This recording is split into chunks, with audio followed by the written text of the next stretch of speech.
Hoy presentamos La gallina degollada, un cuento de horror psicológico y tragedia familiar escrito por Horacio Quiroga.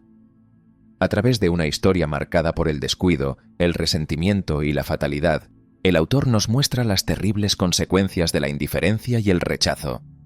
Con un final impactante, este relato deja una profunda reflexión sobre la responsabilidad y el destino. Todo el día, sentados en el patio en un banco, estaban los 4 hijos idiotas del matrimonio Mazzini-Ferraz. Tenían la lengua entre los labios, los ojos estúpidos y volvían la cabeza con la boca abierta. El patio era de tierra, cerrado al oeste por un cerco de ladrillos. El banco quedaba paralelo a él, a 5 metros, y allí se mantenían inmóviles, fijos los ojos en los ladrillos. Como el sol se ocultaba tras el cerco al declinar, los idiotas tenían fiesta. La luz cegadora llamaba su atención al principio. Poco a poco sus ojos se animaban.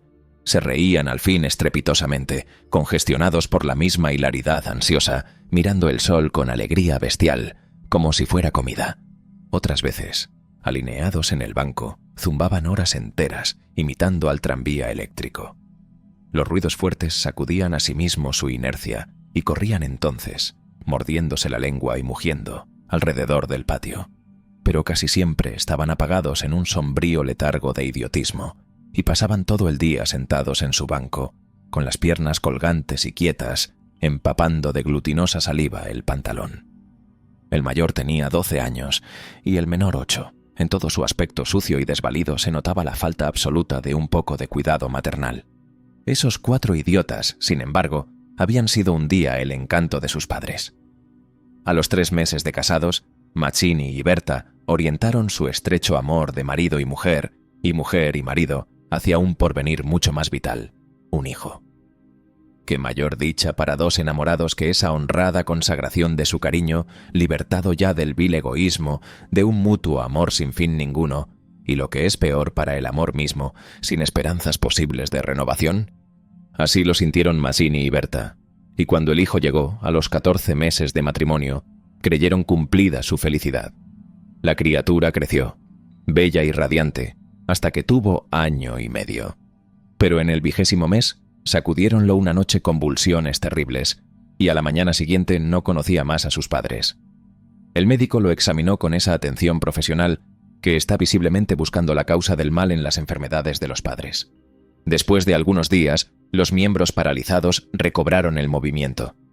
Pero la inteligencia, el alma, aún el instinto, se habían ido del todo. Había quedado profundamente idiota, baboso, colgante, muerto para siempre sobre las rodillas de su madre. «Hijo, mi hijo querido», sollozaba ésta sobre aquella espantosa ruina de su primogénito. El padre, desolado, acompañó al médico afuera. «A usted se le puede decir, creo que es un caso perdido. Podrá mejorar, educarse en todo lo que le permita su idiotismo, pero no más allá». «Sí, sí», asentía Mazzini. «Pero dígame, ¿usted cree que es herencia que...?» En cuanto a la herencia paterna, ya le dije lo que pensaba cuando vi a su hijo.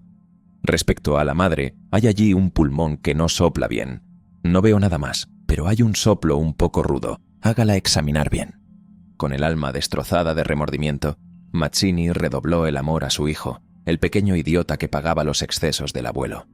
Tuvo asimismo que consolar, sostener sin tregua a Berta, herida en lo más profundo por aquel fracaso de su joven maternidad. Como es natural, el matrimonio puso todo su amor en la esperanza de otro hijo. Nació este, y su salud y limpidez de risa reencendieron el porvenir extinguido. Pero a los 18 meses, las convulsiones del primogénito se repetían, y al día siguiente amanecía idiota. Esta vez los padres cayeron en honda desesperación. Luego su sangre, su amor estaban malditos, su amor sobre todo.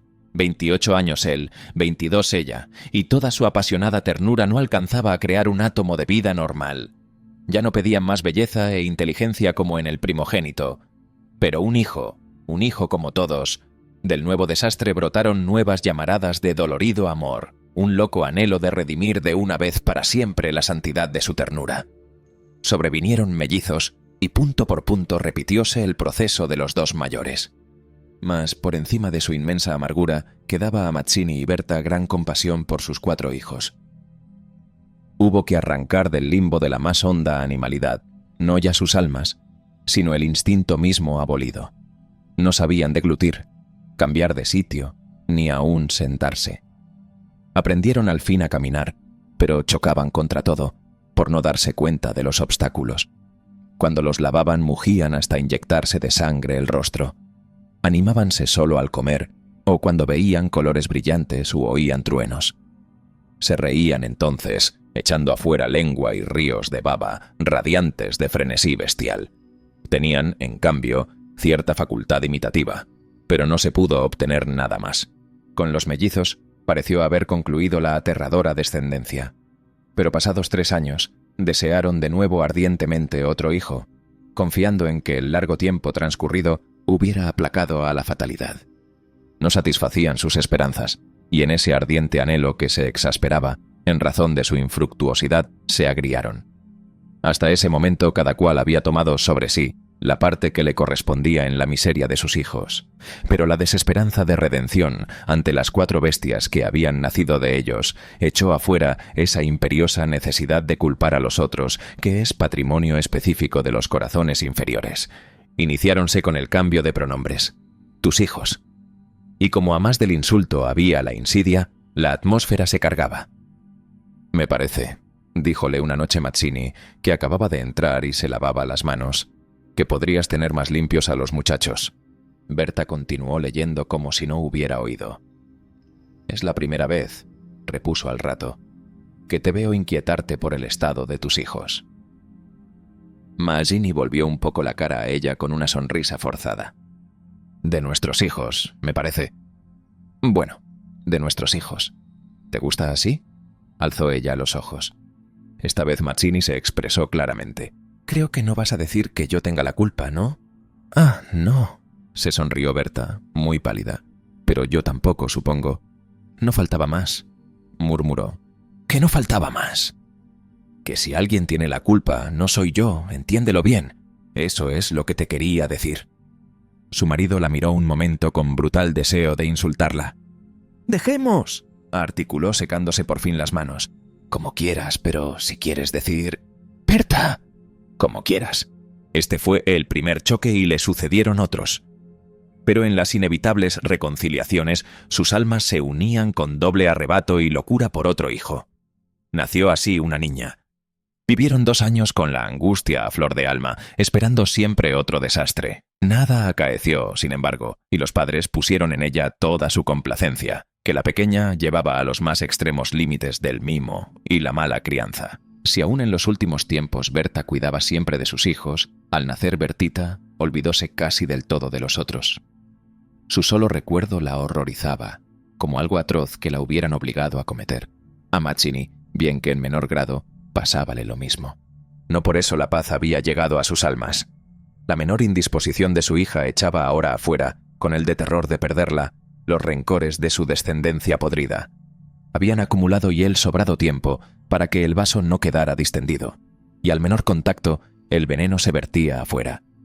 Desde el primer disgusto emponzoñado habíanse perdido el respeto. Y si hay algo a que el hombre se siente arrastrado con cruel fruición, es cuando ya se comenzó a humillar del todo a una persona. Antes se contenían por la mutua falta de éxito. Ahora que éste había llegado, cada cual, atribuyéndolo a sí mismo, sentía mayor la infamia de los 4 engendros que el otro habíale forzado a crear. Con estos sentimientos, no hubo ya para los 4 hijos mayores afecto posible. La sirvienta los vestía, les daba de comer, los acostaba, con visible brutalidad. No los lavaban casi nunca. Pasaban casi todo el día sentados frente al cerco, abandonados de toda remota caricia. De este modo Bertita cumplió 4 años, y esa noche, resultado de las golosinas que era a los padres absolutamente imposible negarle, la criatura tuvo algún escalofrío y fiebre, y el temor a verla morir o quedar idiota tornó a reabrir la eterna llaga. Hacía 3 horas que no hablaban, y el motivo fue, como casi siempre, los fuertes pasos de Mazzini. «Mi Dios, ¿no puedes caminar más despacio? ¿Cuántas veces?» «Bueno, es que me olvido, se acabó, no lo hago a propósito». Ella se sonrió desdeñosa. No, no te creo tanto. Ni yo jamás te hubiera creído tanto a ti, tisiquilla. ¿Qué? ¿Qué dijiste? Nada. Sí, te oí algo. Mira, no sé lo que dijiste, pero te juro que prefiero cualquier cosa a tener un padre como el que has tenido tú. Mazzini se puso pálido. ¡Al fin!, murmuró con los dientes apretados. ¡Al fin, víbora! ¡Has dicho lo que querías! Sí, víbora, sí, pero yo he tenido padres sanos. ¿Oyes? Sanos. Mi padre no ha muerto de delirio. Yo hubiera tenido hijos como los de todo el mundo. Esos son hijos tuyos, los 4 tuyos. Mazzini explotó a su vez. Víbora tísica, eso es lo que te dije, lo que te quiero decir. Pregúntale al médico quién tiene la mayor culpa de la meningitis de tus hijos. Mi padre o tu pulmón picado, víbora. Continuaron cada vez con mayor violencia, hasta que un gemido de Bertita selló instantáneamente sus bocas. A la 1 de la mañana, la ligera indigestión había desaparecido, y como pasa fatalmente con todos los matrimonios jóvenes que se han amado intensamente una vez siquiera, la reconciliación llegó, tanto más efusiva, cuanto hirientes fueran los agravios. Amaneció un espléndido día, y mientras Berta se levantaba, escupió sangre. Las emociones y mala noche pasada tenían, sin duda, gran culpa. Mazzini la retuvo abrazada largo rato, y ella lloró desesperadamente, pero sin que ninguno se atreviera a decir una palabra. A las 10 decidieron salir, después de almorzar. Como apenas tenían tiempo, ordenaron a la sirvienta que matara una gallina. El día radiante había arrancado a los idiotas de su banco, de modo que mientras la sirvienta degollaba en la cocina al animal, desangrándolo con parsimonia, Berta había aprendido de su madre este buen modo de conservar frescura a la carne. Creyó sentir algo como respiración tras ella. Volvióse y vio a los 4 idiotas, con los hombros pegados uno a otro, mirando estupefactos la operación. Rojo, rojo. Señora, los niños están aquí, en la cocina. Berta llegó. No quería que jamás pisaran allí. Y ni aun en esas horas de pleno perdón, olvido y felicidad reconquistada, podía evitarse esa horrible visión. Porque, naturalmente, cuanto más intensos eran los raptos de amor a su marido e hija, más irritado era su humor con los monstruos. ¡Que salgan, María! ¡Échelos, échelos, le digo! Las 4 pobres bestias, sacudidas, brutalmente empujadas, fueron a dar a su banco. Después de almorzar, salieron todos. La sirvienta fue a Buenos Aires y el matrimonio a pasear por las quintas. Al bajar el sol volvieron, pero Berta quiso saludar un momento a sus vecinas de enfrente. Su hija escapóse enseguida a casa. Entretanto, los idiotas no se habían movido en todo el día de su banco. El sol había traspuesto ya el cerco, comenzaba a hundirse, y ellos continuaban mirando los ladrillos, más inertes que nunca. De pronto, algo se interpuso entre su mirada y el cerco. Su hermana, cansada de 5 horas paternales, quería observar por su cuenta.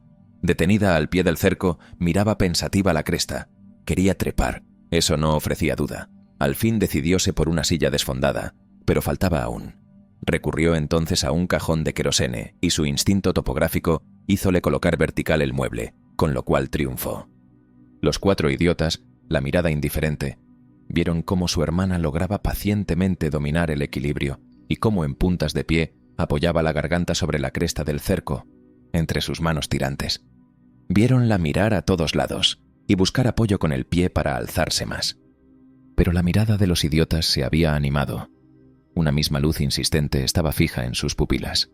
No apartaban los ojos de su hermana, mientras una creciente sensación de gula bestial iba cambiando cada línea de sus rostros.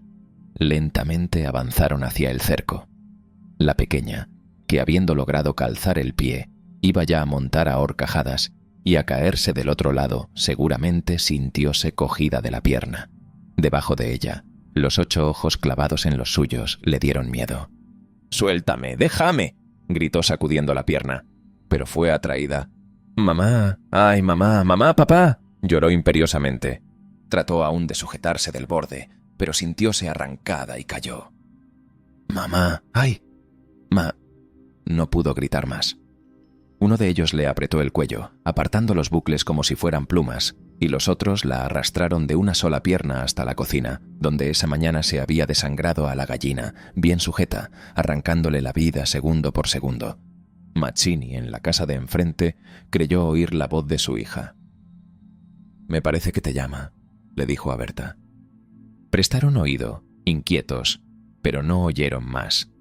Con todo, un momento después se despidieron y mientras Berta iba a dejar su sombrero, Mazzini avanzó en el patio.